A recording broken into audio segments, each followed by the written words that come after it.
कभी कभी किस्मत हमारे साथ ऐसे खेल खेल जाती है कि उस पर हम हैरान हो जाते हैं।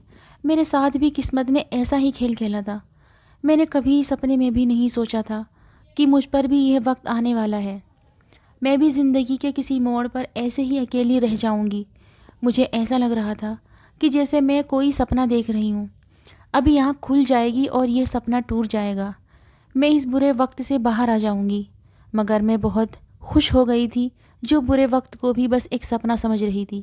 ये सपना नहीं सच था। मैं शहर की एक पढ़ी लिखी और नए ज़माने के ख्याल रखने वाली लड़की थी। मेरा जन्म एक गांव में हुआ था, मगर मैं पढ़ाई करने शहर के एक अच्छे हॉस्टल गई थी। मैं बहुत ज़्यादा मॉडर्न थी, मगर जिस गांव में मैं शादी करके आई थी वो बहुत ही अलग थे। शादी के वक्त मैं बहुत ज़्यादा खुश थी, मगर मैं यह नहीं जानती थी कि आगे किस तरह की मुश्किल मेरी ज़िंदगी में आने वाली है। मेरी 4 नंदें थी। मेरी सास नंदों से जो काम करवाती थी उसके बारे में सुनकर मेरे होश उड़ गए थे। मेरी छोटी नंद मुझसे बहुत ज़्यादा मोहब्बत करती थी। उसे पढ़ाई लिखाई बहुत पसंद थी, मगर घर वालों ने उसे मना कर दिया। वो पढ़ाई लिखाई तो नहीं कर सकी, मगर पढ़े लिखे लोगों से मिलकर वो बहुत खुश होती थी। मैं अपनी शादीशुदा ज़िंदगी में बहुत खुश थी। मेरी ज़िंदगी में मुश्किलें तब आईं जब मुझे पता चला कि मेरा पति कुछ नहीं कमाता। घर का सारा खर्च मेरी सास और मेरी नंदें कुछ काम करके पूरा करती थी। मेरा पति कुछ नहीं कमाता था और मेरी सास जैसे ही रात होती मेरी चारों नंदों को लेकर हमारी एक खाली दुकान थी उसमें चली जाती। मैं देख रही थी कि मेरी सास ने जब से मेरी नंदों को उस खाली दुकान में ले जाना शुरू किया था, तब से उनकी तबीयत ख़राब होती जा रही थी। मैं उन्हें ऐसा देखकर बहुत परेशान होती थी। मैं यह बात जानना चाहती थी कि मेरी सास रात को मेरी नंदों को खाली दुकान में ले जाकर ऐसा क्या काम करवाती है जिसकी वजह से वो कमज़ोर रहने लगी थी और उनके रंग भी पीले पड़ गए थे। मगर मेरी सास ने उन्हें रात को खाली दुकान में ले जाना नहीं छोड़ा था। मेरी छोटी नंद की तबीयत बहुत ख़राब थी। मैं सारा दिन उसके पास ही रहती थी क्योंकि वो मुझसे मोहब्बत करती थी। वो बिल्कुल मुझे मेरी छोटी बहन की तरह लगती थी, इसलिए मैं उसका ख्याल रख रही थी ताकि वो जल्दी से ठीक हो जाए। उसके बीमार पड़ते ही घर की रौनक तो जैसे ख़त्म हो गई थी। वो एक खुश दिल लड़की थी।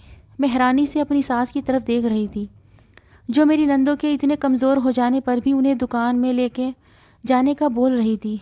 वो इतनी ज़्यादा कमज़ोर हो रही थी कि चल भी नहीं पा रही थी, मगर फिर भी उठकर अपनी माँ के पीछे चल पड़ी थी। मैंने उनके पीछे जाना चाहा तो मेरी सास ने मुझे मना कर दिया और कहा कि मैं घर पर ही रहूँ। मेरा दिल बहुत बुरी तरह दुखा था। मेरी आंखों में आंसू आ गए। मैं अपने पति से कोई काम करने के लिए बोल रही थी, जिस पर वो मेरे साथ नाराज़ होने लगा और हमारा झगड़ा हो गया। वो कुछ भी नहीं कमाता था। अगर वो कुछ कमा रहा होता तो मेरी नंदें ठीक होती। अब मुझे दिल ही दिल में उनके लिए बहुत ज़्यादा हमदर्दी होने लगी थी। अगर मेरा पति मेहनत करता तो मेरी नंदों को इस तरह बीमारी की हालत में काम ना करना पड़ता। ऊपर वाला जाने मेरी सास उनसे कौन सा काम करवाती थी। मेरी सास उन्हें खाली दुकान में ले जाती थी और सुबह जब वापस आती तो पैसे ही पैसे होते थे। सारी रात वो दुकान पर ही रहती थी।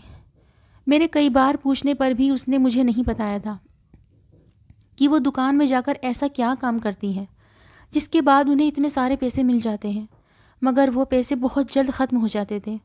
मैं ये सोच रही थी मेरी सास ज़रूर नंदों से कोई गलत काम करवाती है।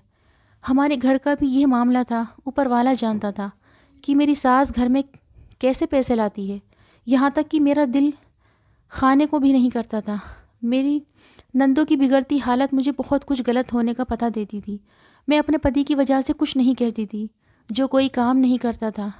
अगर मेरा पति कुछ काम करता तो मैं भी अपनी सास से यह पूछती कि वो मेरी नंदों से ऐसा क्या करवा रही हैं जो वो इतनी कमज़ोर और बीमार हो गई है। मैं हैरानी से अपनी सास के चेहरे की तरफ देख रही थी। मुझे उसकी बात पर बिल्कुल भी यकीन नहीं आ रहा था। मैं सोच रही थी कि कोई भी माँ इतनी पत्थर दिल कैसे हो सकती है। मेरी छोटी नंद की हालत इतनी ख़राब थी और वो शाम होते ही इसे अपने साथ दुकान में चलने के लिए कह रही थी। मैंने सास को कह दिया कि मेरी छोटी नंद कहीं नहीं जाएगी, इसकी हालत बहुत ख़राब है। जिसके बाद मेरी सास ने मेरी तरफ देखा और मेरी दूसरी नंदों को लेकर चली गई। मैं अपनी छोटी नंद से पूछ रही थी कि उनकी माँ उन्हें दुकान में ले जाकर ऐसा क्या काम करवाती है।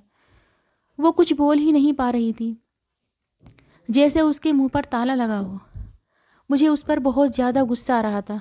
मैंने उसे डांट भी दिया था ताकि वो मुझे सच बात बता दे, मगर उसने तो जैसे कसम खा रखी थी कि वो मुझे इस बारे में कुछ नहीं बताएगी। मेरे ज़्यादा डांटने पर उसकी आंखों में आंसू आए तो मैं चुप हो गई और उसका सर दबाने लगी। हंसते मुस्कुराते चेहरे कैसे 1 मिनट में उदास हो जाते हैं, हमें इस बात की खबर भी नहीं होती। वो हमें छोड़कर ऐसी जगह चले जाते हैं जहाँ से कभी वापस नहीं आते। मुझे अपनी आंखों और कानों पर यकीन नहीं आ रहा था कि मैं जो कुछ देख और सुन रही थी वो सब सच था, या कोई भयानक सपना जो आँख खुलते ही झट से गायब हो जाएगा। मगर ऐसा नहीं था, वो कोई सपना नहीं था बल्कि एक हकीकत थी जिसे मैं खुली आंखों से। एक सुबह मेरी छोटी नंद की तबीयत बहुत ज़्यादा ख़राब हो गई तो उसे हम लोग अस्पताल ले गए, जहाँ डॉक्टर ने हमें उसकी मौत की खबर सुना दी थी। मेरी नंद की मौत की खबर ने मुझे अंदर से तोड़ कर रख दिया था। मुझे बस उसकी आखिरी बार की देखी गई आंसू भरी आंखें याद आ रही थी जब मैं उसे दुकान में करने वाले काम के बारे में पूछ रही थी। वो बहुत ही प्यार से मेरी तरफ देख रही थी। मेरी सास के चेहरे पर भी दुख और दर्द मुझे साफ नज़र आ रहा था। उनसे नफ़रत हो रही थी। न जाने वो खाली दुकान में ले जाकर अपनी बेटियों से ऐसा कौन सा काम करवा रही थी जिसके बाद उनकी बेटी दुनिया से ही चली गई। मेरा पति भी चुपचाप सा गया। मुझे लगा था कि उसे अपनी गलती का एहसास हो रहा होगा, मगर ऐसा कुछ नहीं था। वो सिर्फ बहन के मरने पर दुखी था। 2-3 दिन बाद फिर से मेरी सास ने बाकी नंदों को काम पर ले जाना शुरू कर दिया था, क्योंकि घर में पैसे बिल्कुल नहीं थे। मैं अपनी सास को रोकना चाहती थी, लेकिन मेरे पास उन्हें रोकने के लिए कोई भी वजह नहीं थी। मेरी छोटी नंद के बाद मेरी बड़ी नंद भी मर गई थी। घर में कोहराम मचा हुआ था। यह गम इतना बड़ा था कि संभाले नहीं संभल रहा था। पहले घर की छोटी बेटी और अब घर की बड़ी बेटी इस दुनिया में नहीं रही थी। इस जवान मौत पर कोई रो रहा था। दुख अभी यहीं पर ख़त्म नहीं हुआ था। एक एक करके मेरी सारी नंदें मर गई थी और अब मैं यह जान लेना चाहती थी कि मेरी सास ऐसा कौन सा काम करवाती थी जिसकी वजह से उन सब की मौत हो गई थी। उनकी मौत के बाद हम पर बहुत मुश्किल दिन आ गए थे, क्योंकि पहले जो कुछ खाने पीने को मिल जाता था अब तो वो भी नहीं मिलता था। हम 2-2 दिन तक भूखे रहते, मगर मेरे पति को कोई एहसास नहीं था। वो सारा दिन अपने दोस्तों के साथ घूमता रहता था और रात में न जाने कब घर आता और सुबह देर तक सोता रहता और बाहर निकल जाता। उसे घर में माँ और पत्नी का कोई ख्याल नहीं था। और जब भूख से जान निकलने लगी तो मेरी सास ने मुझे कहा कि आज की रात तैयार रहना, मैं तुम्हें खाली दुकान में लेकर जाऊंगी। सुबह वैसे ही पैसे मिलेंगे जिसे जैसे हम दोनों पेट भरकर खाना खा सकेंगे। मेरी सास मुझसे शर्मिंदा थी कि वो पढ़ी लिखी बहू को घर लेकर आई, मगर यहाँ आकर उसकी देखभाल अच्छे तरीके से न कर सकी, जिस पर मैंने अपनी सास के जुड़े हुए हाथ खोल दिए। मेरे दिल में उनके लिए नफ़रत थी, लेकिन मैं अब जानना चाहती थी कि मेरी सास मेरी नंदों के साथ ऐसा क्या किया था कि वो जान से ही हाथ धो बैठी थी। सारा दिन हम भूखे ही थे, सिर्फ पानी ही पिया था। जैसे ही रात हुई मेरी सास मुझे खाली दुकान में ले गई। मुझे वहाँ जाते हुए बहुत डर लग रहा था, लेकिन मैं अपना दिल मजबूत करके अपनी सास के साथ चली आई थी।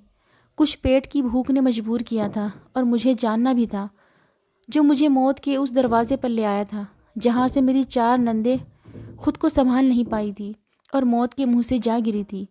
मैं जैसे ही अपनी सास के साथ उस खाली दुकान में गई तो देखकर रोंगटे खड़े हो गए।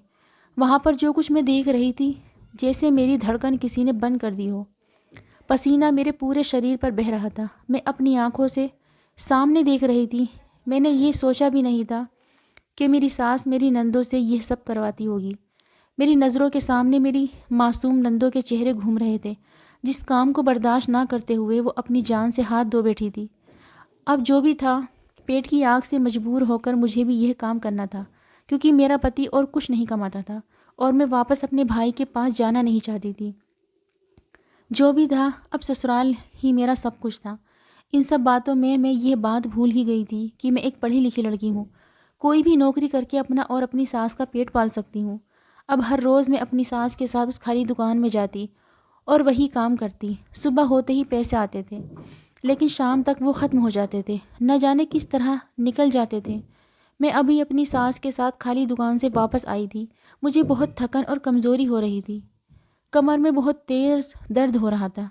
मेरे लिए 1 मिनट बहुत ही मुश्किल था, क्योंकि मेरे पूरा शरीर दर्द होने लगा था। अब मुझे अपनी नंदों की तकलीफ़ समझ आ रही थी कि वो कितनी दर्द में थी और उनकी मौत हो गई थी। मुझे भी ऐसा लग रहा था जैसे मेरी ज़िंदगी भी जल्दी ख़त्म होने वाली है, क्योंकि उन्होंने तो फिर भी कुछ महीनों तक काम कर लिया था। मैं तो कुछ ही दिन में थक गई थी। मुझे लग रहा था कि जैसे और 2 दिन मैंने वो काम किया तो मेरी मौत हो जाएगी। वो इतना कठिन काम था। वो दुकान जिसे खाली समझा जाता था, वहाँ काफ़ी सारे मर्द थे और मर्दों के बीच में जाकर वो काम करना मेरे बस की बात नहीं थी। मगर पेट की आग थी कि उन सब कामों पर मजबूर कर रही थी। 1-2 बार तो मैंने यही सोचा कि अपने पति से तलाक ले लूँ और वापस अपने माँ-बाप के घर चली जाऊँ। नौजवान थी, पढ़ी-लिखी और खूबसूरत थी। मुझे कोई भी रिश्ता आसानी से मिल सकता था। मगर मैं दूसरी शादी ना करती, तब भी मैं नौकरी करके अपना खर्च तो उठा सकती थी। मेरे लिए दोनों काम आसान थे, मगर मैं अपना ससुराल छोड़कर कभी वापस नहीं जाना चाहती थी। मगर जैसे-जैसे वक्त गुज़र रहा था, मुझे लग रहा था कि मेरी ज़िंदगी ख़त्म होने को है। मगर मैंने अपनी ज़िंदगी के साथ समझौता कर लिया था। जब पहली बार मेरी सास मुझे उस दुकान के अंदर ले गई, तो मैं हैरान रह गई। दुकान की दूसरी तरफ एक खुफिया रास्ता था। वो मुझे वहाँ लेकर जा बाहर गई। मैं अपनी सास के साथ चली जा रही थी। अब मेरा दिल बुरी तरह से धड़क रहा था। मुझे बहुत बुरे ख़्याल आ रहे थे कि न जाने मेरे साथ क्या होने वाला है। लेकिन जब एक जगह पर पहुंची तो हैरान रह गई, और जैसा मैं सोच रही थी बिल्कुल गलत था। आंखों देखा सच भी आधा सच होता है। मेरी सास मुझे एक तहखाने में लेकर आई थी। वहाँ के मालिक ने नीचे एक तहखाना बना रखा था, जहाँ पर कुछ लोग बंधे हुए थे और बुरी हालत में पड़े हुए थे। वहाँ पर बहुत गंदगी थी और इतनी बदबू थी कि मुझसे बर्दाश्त नहीं हो रही थी। मैंने अपनी सास की तरफ देखा तो सास ने कहा कि तुम हमेशा पूछती थी ना कि मैं अपनी बेटियों से कौन सा काम करवाती हूँ। मेरी बेटियाँ ये तहखाना साफ़ करती थी और इन सब साफ़ सफाई करती थी। तहखाना बहुत बड़ा था। मैंने भी मजबूरन तहखाने की सफाई शुरू की। जो लोग बंधे हुए थे उनके कपड़े इतने गंदे थे, पता नहीं कब से बंधे हुए थे। यहाँ तहखाने में रह रहकर उनके दिमागों ने काम करना छोड़ दिया था। वो अजीब पागलों जैसी हरकतें कर रहे थे। मुझे बहुत अफसोस हुआ और मुझे उस मालिक पर बहुत गुस्सा आया। मेरी सास ने मुझे कहा कि हमारी मजबूरी है, अगर हम ये काम नहीं करेंगे तो हम लोग भूखे मर जाएंगे। सारी रात गुजर गई। मैं तहखाने की सफाई करती रही। मेरा सारा शरीर चकनाचूर हो गया था। अब बदबू मुझसे बर्दाश्त नहीं हो रही थी। ऊपर से वो लोग अजीब से चीख रहे थे, चिल्ला रहे थे। अगर मैं उनके सामने से जा रही थी तो मुझे बालों से पकड़कर खींच रहे थे। सिर्फ एक ही रात में मैं इतना टॉर्चर हुई। बहुत ही मुश्किल वाला काम था। मुझे नींद आ रही थी। सारी रात से जागी हुई थी। सुबह को घर में आई तो हमारे पास काफ़ी पैसे थे। घर आकर मेरा सारा बदन टूट रहा था और एक ही दिन में मुझे बुखार आ गया।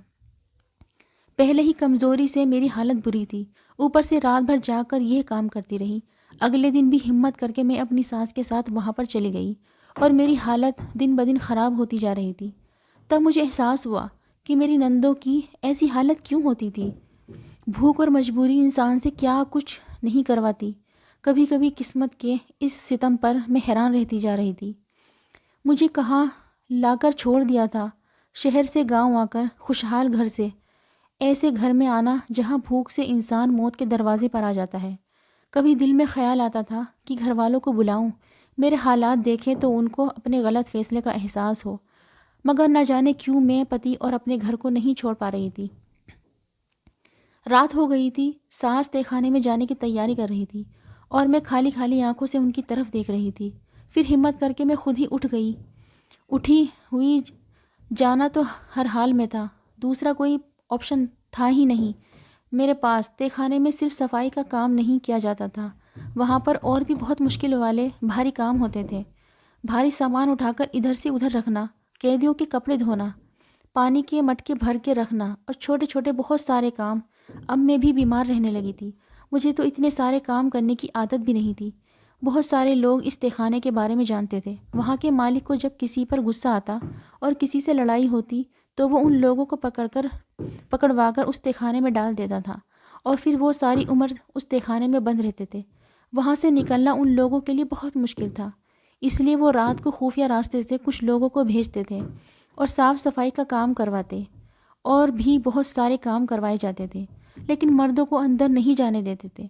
उनको ये डर था कि वो उन कैदियों के बारे में बाहर किसी को ना बताएं और कैदियों को छुड़ा न ले। इसलिए वो हमेशा औरतों से काम करवाते थे और उनको भी मना किया हुआ था कि तहखाने की बातें बाहर ना निकले, वरना उनकी जान को ख़तरा हो सकता है। एक ही गांव में रहकर कोई भी उससे दुश्मनी नहीं करना चाहता था। इसलिए मेरी सास और नंदे इस बारे में किसी से कोई भी बात नहीं करती थी। अगर वो किसी से इस बारे में बात करती तो फिर उनको इस तहखाने में रहना पड़ता या फिर भूख से मरना पड़ता। अब मैं अपनी नंदों की हालत समझ गई थी। तहखाने में काम करते करते ऐसा लगता कि जैसे हम भी कैद में हैं और कैदियों की हालत देखकर दिल रोता था। मुझे ऐसा लगता था कि मैं इस कैद से कभी निकल नहीं पाऊंगी। वो सब काम की तो मुझे आदत भी नहीं थी, लेकिन अब यह काम कर करके मैं बीमार रहने लगी थी। फिर मुझे लग रहा था कि मैं भी अपनी नंदों की तरह मर जाऊंगी। तहखाने को मैंने अपनी आंखों से देखा था, इसलिए उसका डर मैं ही समझ सकती थी। आपको लगे कि कोई कैसे तहखाने में काम करने से बीमार होकर मर जा सकता है। जो इंसान पहले ही भूख प्यास से निढाल होते हैं, उनके शरीर में जान ही नहीं होती। ऊपर से इतनी मेहनत उन्हें बीमार कर देती है। लेकिन एक दिन अचानक मेरा भाई मुझसे मिलने आ गया और उन्होंने मेरी ऐसी हालत देखी तो वो हैरान रह गए और मुझे डांटने लगे। मेरे पति को भी कहने लगे कि तुमने हमारी बहन की क्या हालत कर दी। मेरे भाई मुझे अपने साथ लेकर शहर आ गए। मैंने भाइयों को मना किया था कि मैं आपके साथ शहर नहीं जाऊंगी, अपने पति के साथ रहूंगी। लेकिन भाइयों ने मुझे डांटा और कहा कि हम तुम्हारा इलाज करवाएंगे। तुम्हारी इतनी बुरी हालत हो रही है, ऐसे में मर जाओगी। और मैं भी अब थक चुकी थी। इस महंगाई में 2 वक्त के खाने के लिए इंसान कितनी मेहनत करता है, और मेरी अंदर हिम्मत बिल्कुल नहीं बची थी। इसलिए मैंने ज़्यादा मना नहीं किया और अपने भाइयों के साथ शहर आ गई। माँ बाबा भी मुझे डांटते हुए कह रहे थे कि तुमने हमको कुछ बताया क्यों नहीं कि वहाँ तुम किस हाल में हो। यहाँ पर मेरा इलाज होने लगा, मुझे दवाई भी मिलने लगी थी। मैं जो काफ़ी दिनों की बीमार लगती थी, कुछ दिनों में ही ठीक ठाक लग रही थी। मैंने अपने घर में सबको उस तहखाने के बारे में भी बताया। तब मेरे भाई ने कहा कि तुम चिंता मत करो, तुम्हारा नाम भी नहीं आएगा और वो कैदी भी उस कैद से निकल जाएंगे। मेरे भाई ने मीडिया वालों को खबर कर दी और उनको सारी बात बताई।